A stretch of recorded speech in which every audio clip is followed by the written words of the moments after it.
আমাদের অনুষ্ঠান শেষে খাওয়া দাওয়া হচ্ছে আমাদের রহমতুল্লাহ প্রিয় দাদা, আমিও খাচ্ছি এবং এই যে অনেকে খাচ্ছেন যার যার মতন করে। প্রোগ্রাম মাত্র শেষ হইল।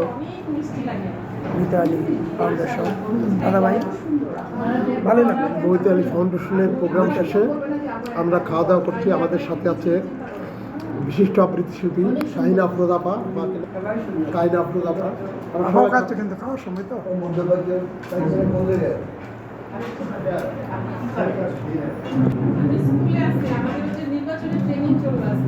ধন্যবাদ সবাই।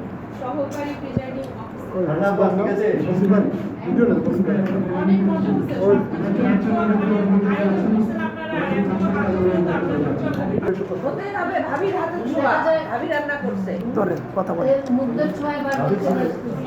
বসির ভাই দেখেন, সুপ্রিয় বন্ধুরা, মৈতেলাই ফাউন্ডেশনের প্রোগ্রাম শেষে আমরা খাওয়া দাওয়া করছি। আমাদের প্রিয় বড় ভাই বসির ভাইয়ের রান্না করা খাবার খুব সুন্দর আপ্যায়ন করেছে বসির ভাই। আর ভাইয়ের নামটা বলেন। শোয়েব ভাই মৈতালি ফাউন্ডেশনের সম্মানিত সভাপতি আমাদেরকে অনেক আপ্যায়ন করছেন। সকলকে ধন্যবাদ। আমাদের যে শব্দকুঠির সাধারণ সম্পাদক রুকসানা রহমান আপা, উনিও খাচ্ছেন। আপা কেমন হয়েছে খাবার? বসির ভাই অনেক সুন্দর আপ্যায়ন করে। আচ্ছা, ভাইয়ের ওয়াইফ রান্না করছে। কবিতার সাথে ভাই তার ওয়াইফকে রান্না শিখিয়েছে খিচুড়ি কিভাবে রাঁধতে হয়। আমাদের সাথে আছে আমাদের প্রবীণ আপুর কানিজ আফরোজ রিনা আপু। অসাধারণ ভালো লেগেছে তার আবৃত্তি। আমরা আবারও শুনবো তার আবৃত্তি। আপু খাবার কেমন হয়েছে? আমাদের বিপ্লবী বন্ধু মাহি ফারহানা আপু, বিপ্লবী বন্ধু না? কেমন হয়েছে খাবার? জাহান বসির ভাইয়ের খাবার খুবই ভালো হয়েছে। আচ্ছা আচ্ছা, নতুন একটা অভিজ্ঞতা পেলাম যে প্রোগ্রাম করে কবিতাগুলো খাওয়া পাওয়া। দাদা দাদা দাদা আপনার একটু অনুভূতি দেন। খাবার পাওয়া যায়, তাও আবার যিনি আহ্বান করেন তার স্ত্রীর হাতে। ধন্যবাদ। হ্যাঁ, আমাদের শান্তশিষ্ট একজন শিল্পী আছেন। যেখানে আমি আরেকটা কথা অ্যাড করতে চাচ্ছিলাম, সেটা হচ্ছে এতদিন পর্যন্ত আবৃত্তি শিল্পীদের একটা দুঃখ ছিল যে আমরা শুধুই আবৃত্তি করি, আমরা বিনিময়ে কিছুই পাই না। কিন্তু এই মৈতালি একটা নতুন প্রচেষ্টা আমাদেরকে দেখালো।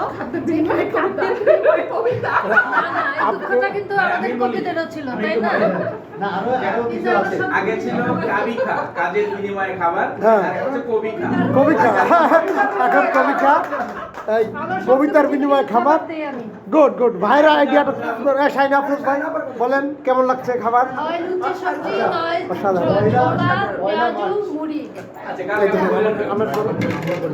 ধন্যবাদ দাদাকে। আমরা আজ প্রোগ্রাম শেষে আমরা খাওয়া দাওয়া শেষ করলাম। জাহান বসির ভাইকে অনেক ধন্যবাদ। এরকম খাবার দাবার এবং আবৃত্তি আরো হবে। এই যে আমাদের প্রিয় ভাই, আমাদের প্রিয় জাহান বসির ভাই, খাবার দাবার শেষ। আমাদের দুই রহমতুল্লাহ দাদা ভাই এবং জাহান বসির ভাই হলেন যে সত্যিকার অর্থে একজন বিপ্লবী মানুষ এবং তিনি একই সাথে সমাজসেবী এবং সংস্কৃতি প্রেমী এবং সব মিলিয়ে প্রাণখোলা একজন মানুষ। তার সাথে যবে থেকে আমার পরিচয় হয়েছে তখন থেকেই আমার সকল অনুষ্ঠানে প্রথম দিকে যে বিষয়টি ছিল সেটি হলো তিনি আমাকে না জানিয়ে আমার প্রোগ্রামগুলোতে আসতেন। পরে যখন পরিচয় হলো তখন বললো যে আপনার অমুক অমুক অমুক প্রোগ্রামে গিয়েছি। এরপর থেকে যখনই আমার কোনো অনুষ্ঠান হয় আগে আমি প্রথমেই আমার তালিকায় থাকি রহমতুল্লাহ ভাই আমার অনুষ্ঠানে অতিথি হিসেবে আসবেন, দর্শক হিসেবে আসবেন এবং তিনি অতিথির থেকেও দর্শক হিসেবে আসতে পছন্দ করেন। এবং এই যে উনি কিন্তু অনেক ব্যস্ত মানুষ, উনি কিন্তু অনেক ঘন্টার পর ঘন্টা বসেছিলেন, 4-5 ঘন্টা একটি বড় একটি ব্যাপার আবৃত্তি শোনার জন্য।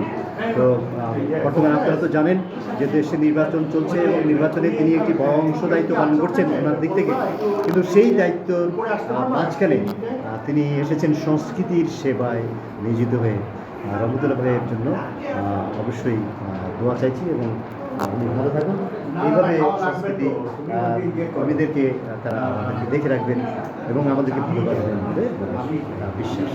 ধন্যবাদ দাদা, ধন্যবাদ।